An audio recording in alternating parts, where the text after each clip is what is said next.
welcome to a brand new episode of the Hormonal Mama podcast. Today on the show, I have Annette Presley, registered dietitian with 30 plus years of experience in the field. Now, today we are having a really fascinating conversation. First, we're talking about, what brought her to the decision to become a registered dietitian. But even more interestingly, the obstacles she faced that she had to jump over and through and around and write papers on and do all kinds of stuff to prove that science was on her side. You will love that part of the conversation. We are also talking about the not so secret but extremely important ingredient that, if you are lacking, might be causing your infertility. So you will want to stick around, listen to this episode, and learn all about Annette and how she can help you get pregnant. Stay tuned.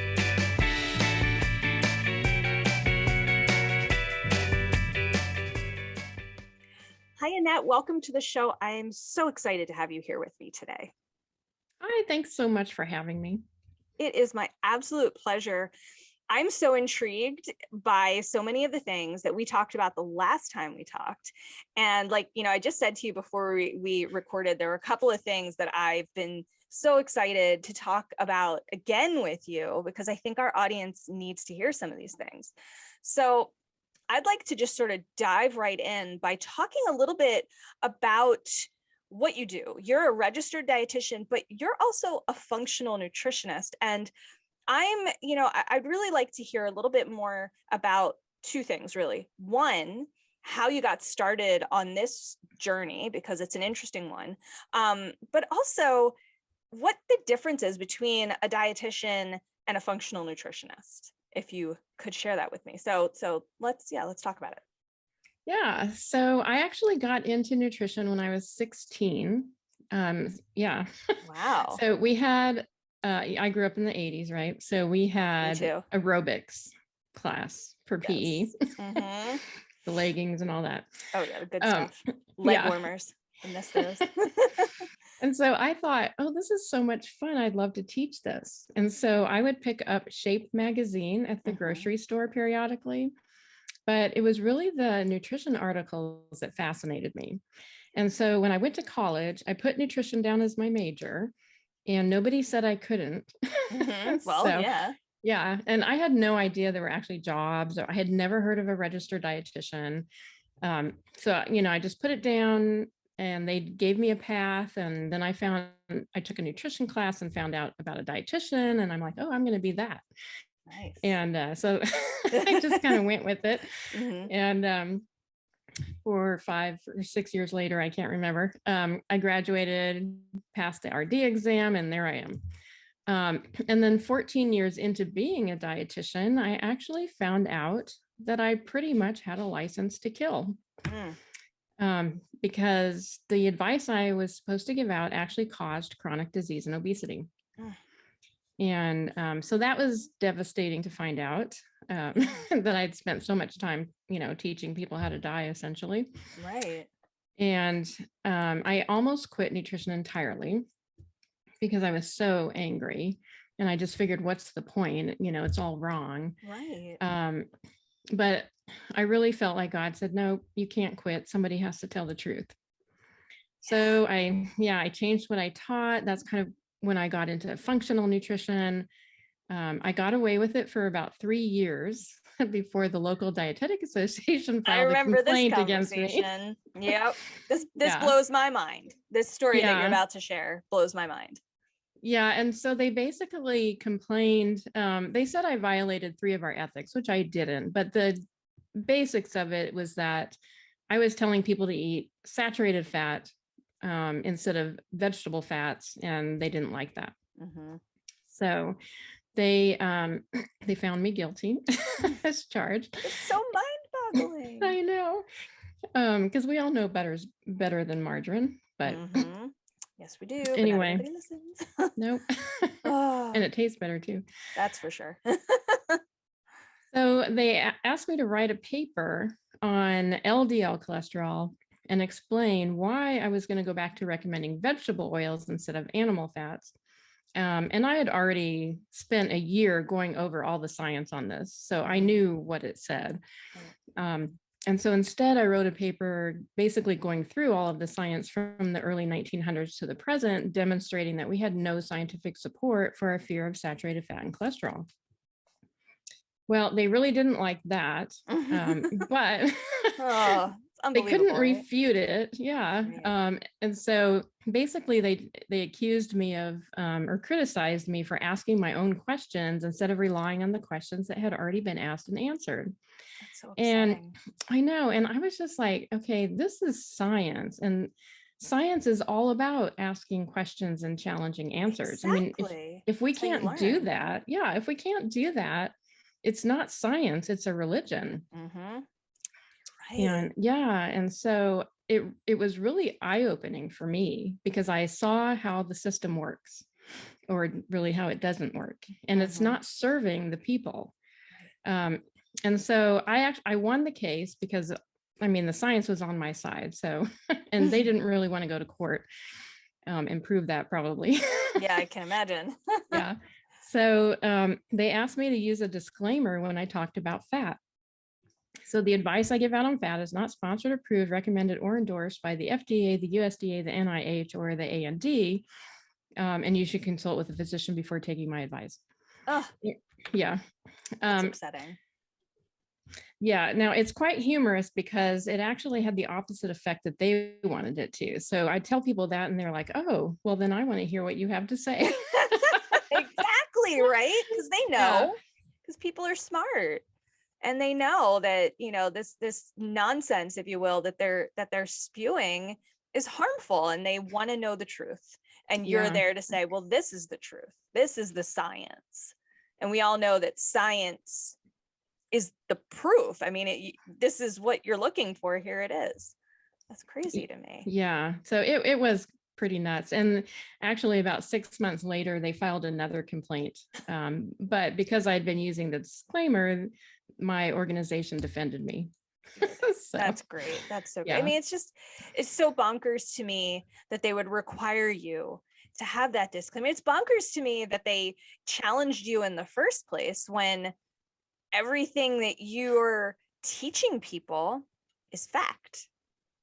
I mean, Right. it's like you said, you have the science to prove it. You did your research, you did your due diligence to make sure that what you are teaching people, the way to, nourish their bodies, is the right thing. And this other stuff is, well, garbage. Right. Let's face it, margarine, garbage. Take that Well, margarine, put it right in the trash. Thank you. exactly. I mean, it's just, my husband and I talk about this all the time. He loves butter. I don't love butter, but I'm gonna have butter instead of margarine. Yeah. And it's just one of those crazy things to me that's even a debate. So thank you for sharing that story, because I think it's just crazy. But Yeah. Well, and even if you look at it historically, we've been eating butter for thousands, tens of thousands of years, or at least 10,000 years.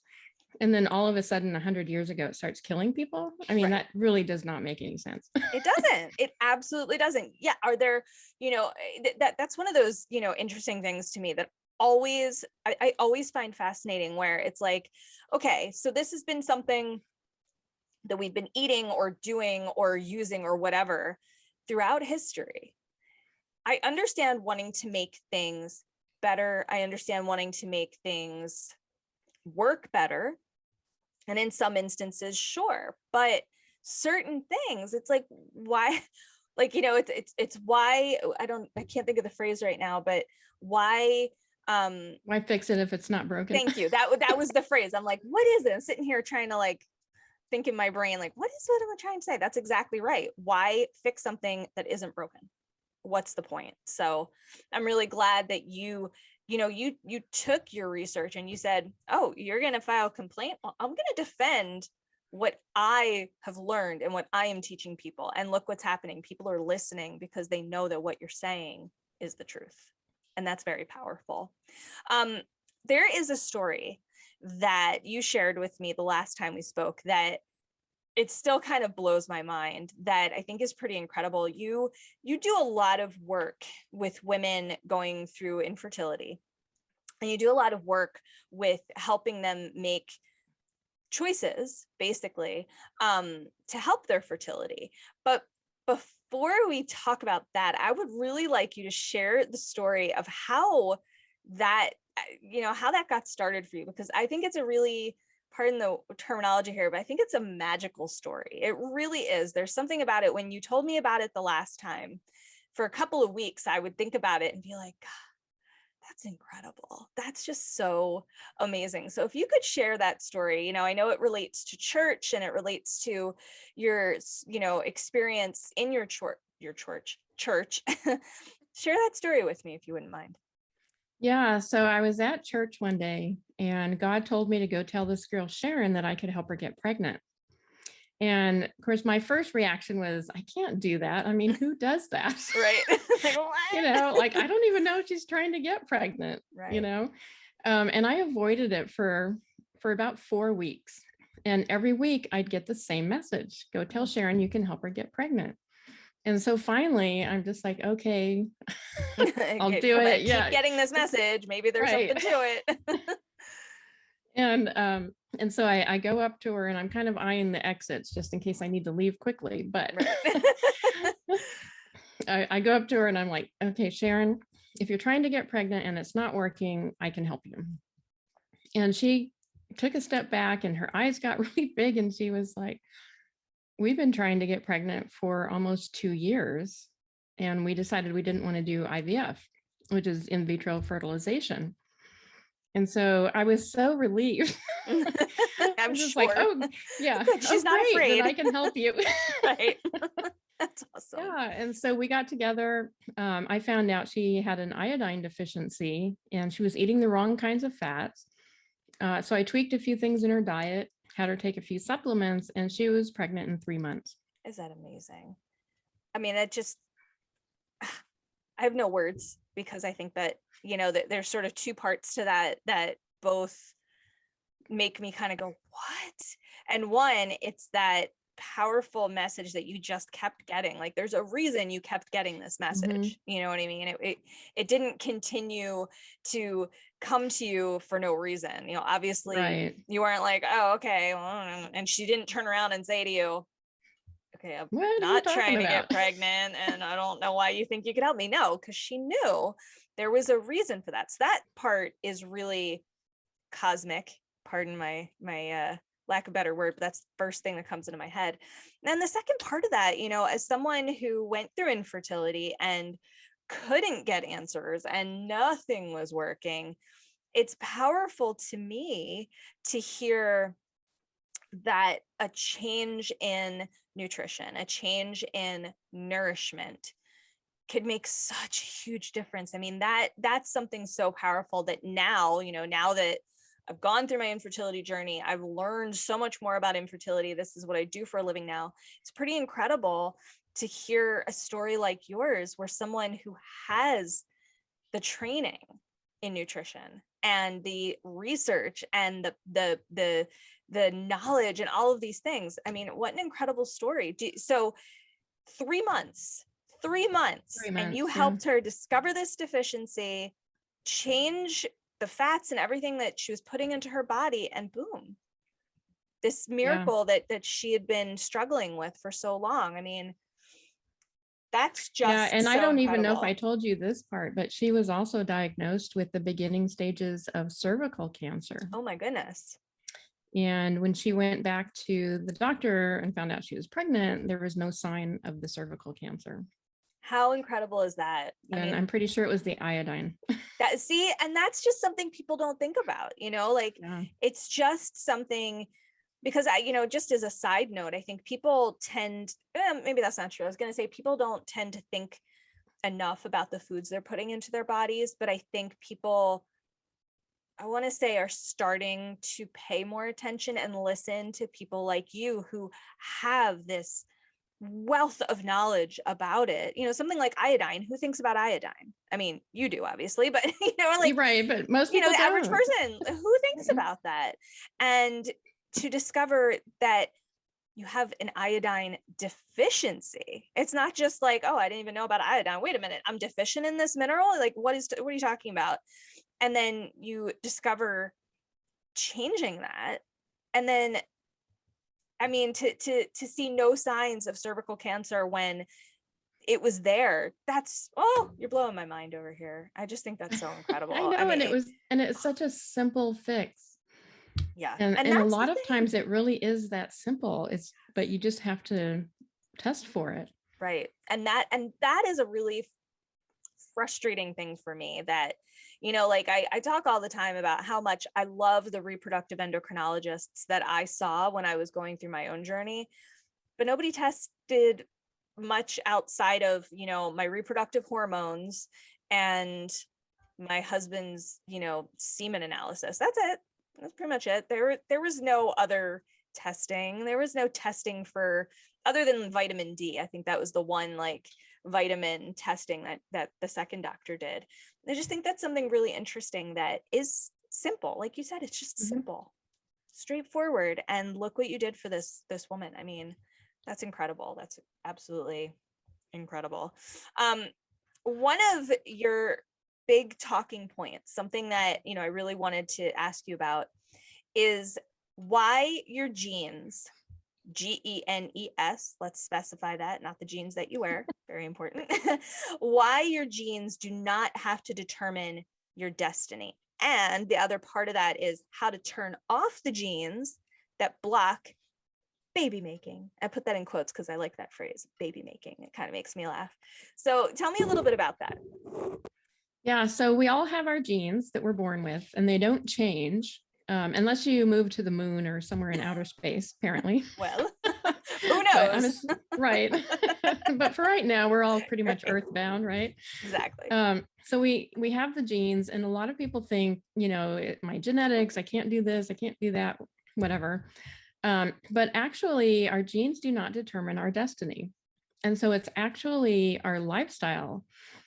So like what we eat, our environment, what kind of things we're exposed to in the environment, those are the things that actually determine our destiny.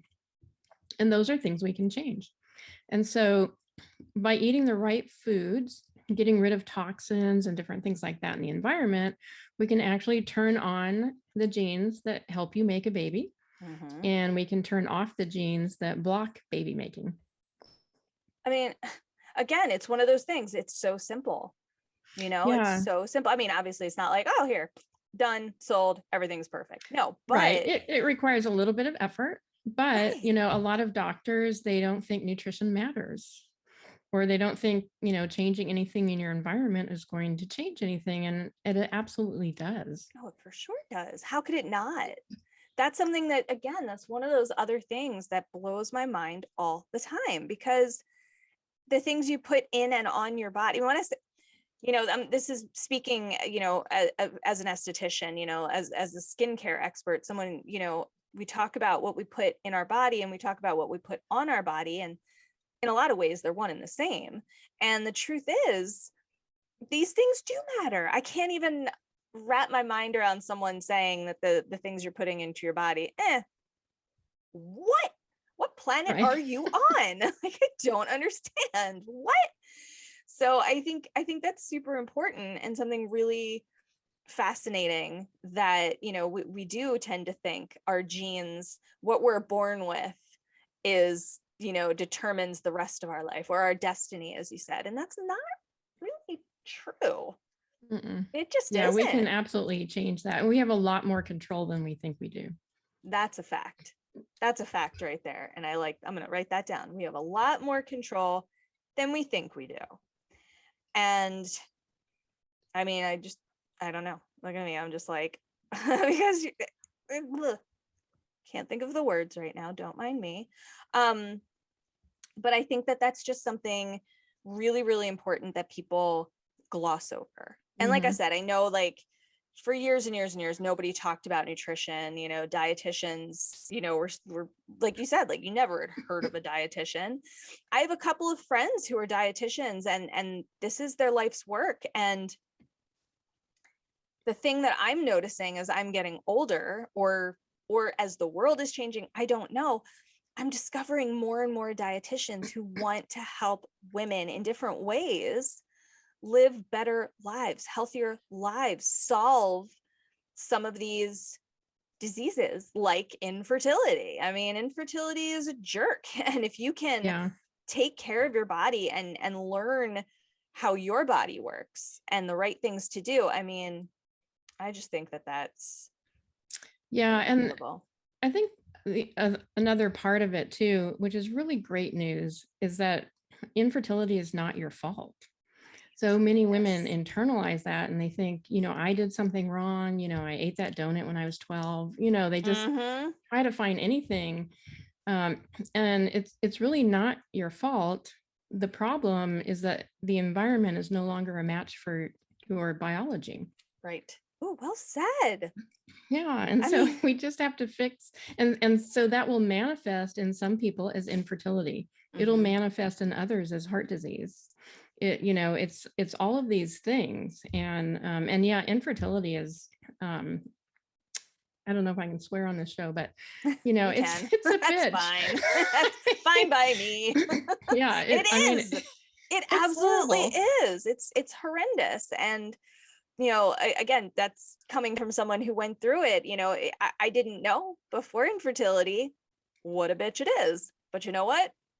It is. It's awful. It's ugh. And gosh, I wish I knew you when I was going through infertility, but that's a side note. Another thing I wanted to ask you, because this is another one of your really great talking points, and I think it's something really cool, is you say that there's one mineral that might be the culprit for you not getting pregnant. What is that mineral? Iodine. Yep. Ding, ding, ding. Iodine. Yeah. And the thing is that we know this because we know in developing countries, when they are iodine deficient, they have a lot of miscarriages and all those kinds of things. And it should be one thing that that should be one of the first tests that we do, but no one tests for it. No. And the other problem that we have now is that most of us are iodine deficient because we have so many toxins in the environment that bind to iodine receptors in the body.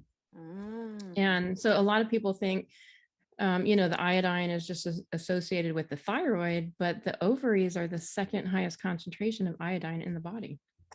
See, I didn't know that. That's and crazy. So anything like cysts, fibroids, endometriosis, PCOS, all of those things have an iodine deficiency component, and nobody checks for it. And it's an easy thing to check for. I mean, you're blowing my mind here, and it's like really upsetting because, I mean, thousands and millions of women deal with these issues, and like, God, it just infuriates. It is. It's very frustrating for me. I can only imagine. I'm just like, I mean, they go through all of these years of struggle, and I one of the things that really got me a couple of years ago, I was on Facebook scrolling and came across a post from a woman in one of my local moms groups who posted about her second failed IVF attempt. And, of course, it breaks my heart.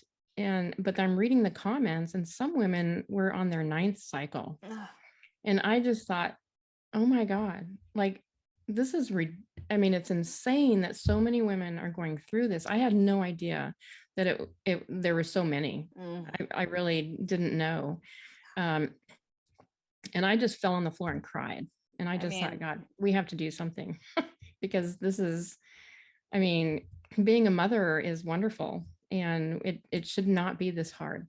Shouldn't be. I'm glad that you said that, because that's something I myself experienced, that I had no idea that I wasn't alone on the one hand. On the other, so I always say it's crazy to me when I was going through my own journey, and when I discovered there was this huge community. The first discovery was on Facebook.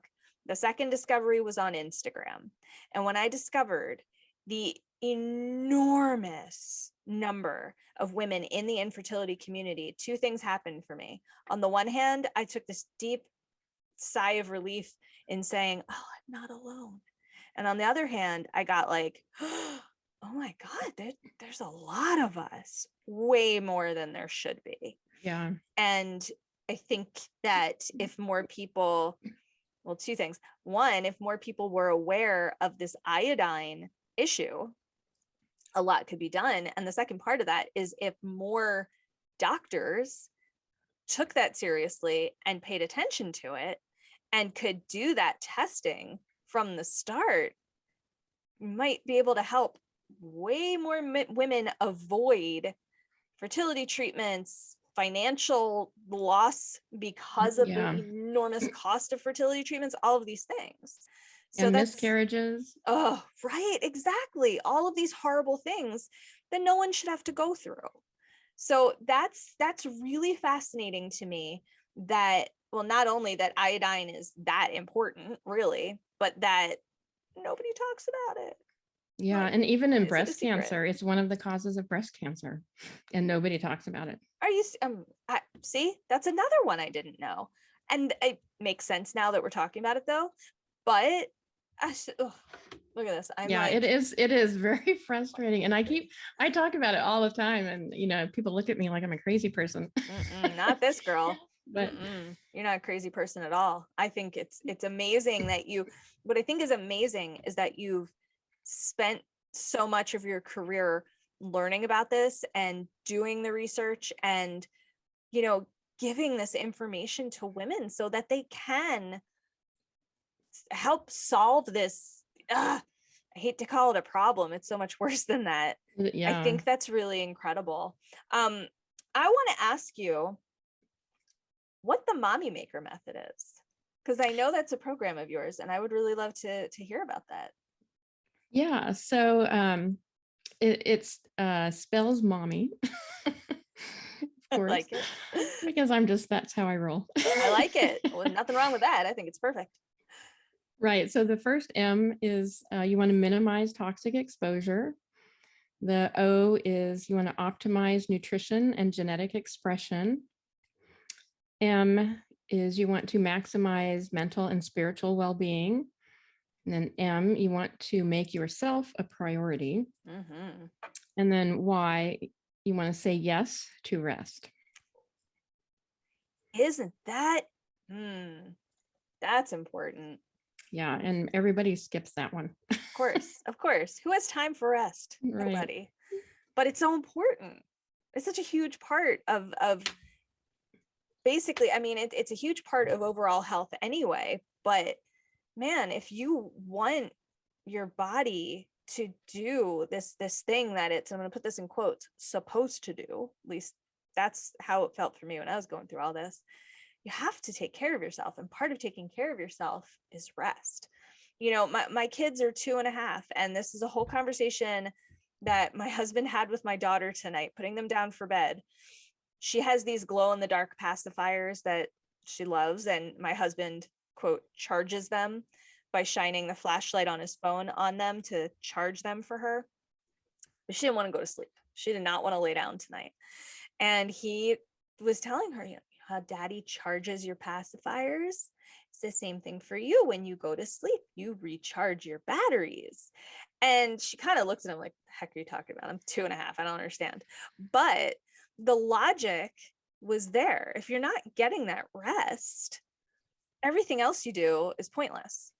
Yeah. I mean, and at some point you're going to break down. Yes. It's happened to some of us.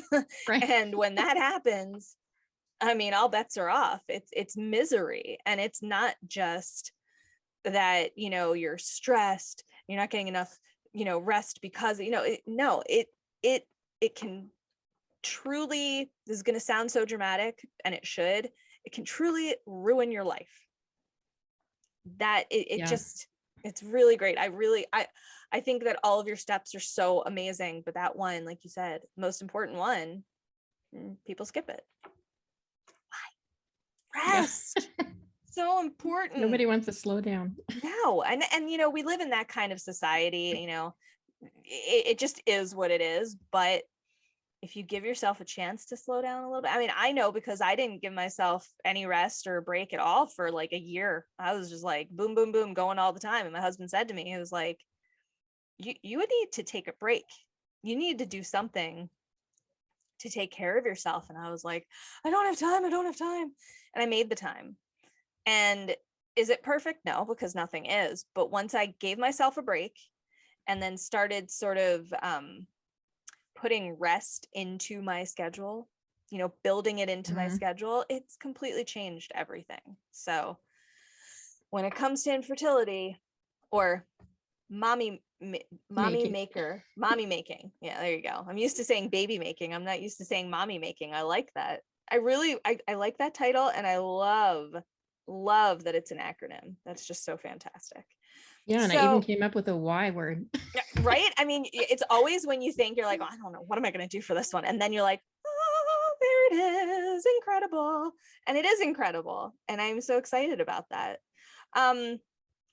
Let's change course for a few minutes, talk some fun stuff here. I always like to ask my guests these two questions because I just think they're really interesting. So I'm going to start with the first one, which is, who are 3 people who have been the most inspirational or who have had the most influence on you in your life? I would say Baxter Kruger, Michael Hardin, and Mary Enig. Oh. And so Baxter Kruger and Michael Hardin are both theologians, and they significantly, well, they caused me to question everything I thought I knew. Yeah, and brought me to a much better understanding of God. And then Mary Enig, she wrote the book that I read that opened my eyes to nutrition and how everything I'd been taught was wrong. So she also completely changed the way I thought about things. That's pretty cool. That's pretty cool. You know, I think it's really neat when there's that one person who you're just like, light bulb. And I mean, look what that did for you. That completely changed your entire path. And that's so incredible. Oh, I'm just very inspired by you. I just have to say that. I always want to say awesome answers. It's a very personal question. So there's no such thing as awesome answer, although those are awesome answers. And I particularly like that last one because, like you said, it's this book that she wrote that just changed it all for you. And now it also changes it for everyone else. Yeah, well, exactly. And that's the magic right there. You know, it's magical enough that it changed your whole approach, your path. I keep using that word. I can't think of a better one. But the fact, like you said, it changes everything for everyone. I mean, there it is. Incredible. Okay, my other question is a little more abstract, a little more fun.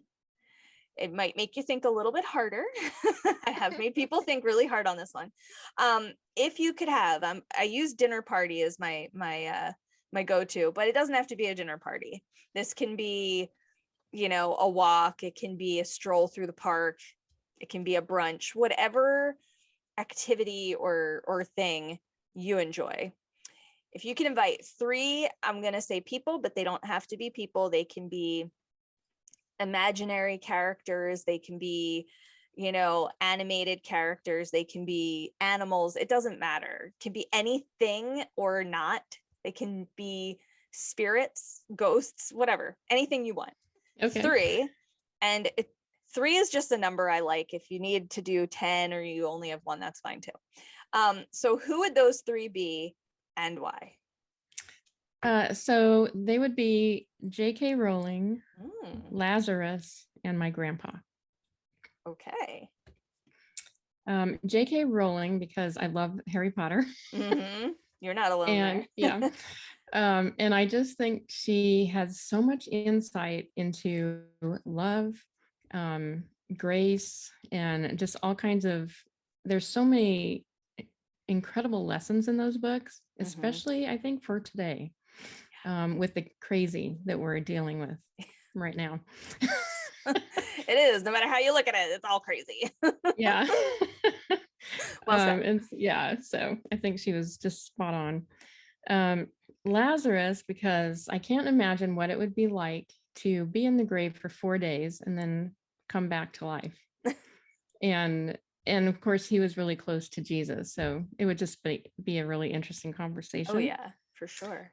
And then my grandpa died when I was probably about 2 years old. So I don't remember him at all.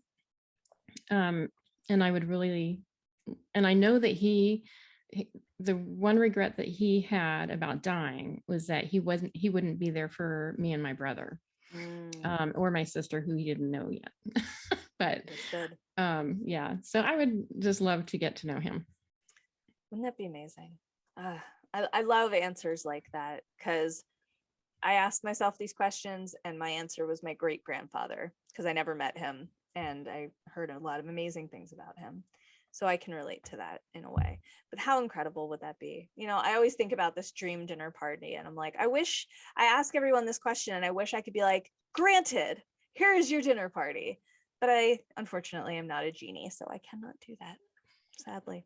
But that's pretty, you never know, right? Who knows? So Annette, I have one last question for you. And that is, where can our listeners connect with you, learn more about you, learn more about the Mommy Maker method, learn more about all these things that you do and all of your knowledge? So my website is getpregnantplan.com. And I'm on Instagram, Facebook, and Pinterest at the Mommy Maker. I like it. I like that a lot. The Mommy Maker. I'm just writing it down because I think that's really cool. That's a great title. I love it. That's awesome. I'll put all of that in the show notes and everybody can connect with you. Annette, I would just like to take a moment to thank you for being here with me today and sharing all this incredibly important information. And yeah, thank you. Thank you for having me. My absolute pleasure. It was a fun, enjoyable conversation. I think so too. Amazing.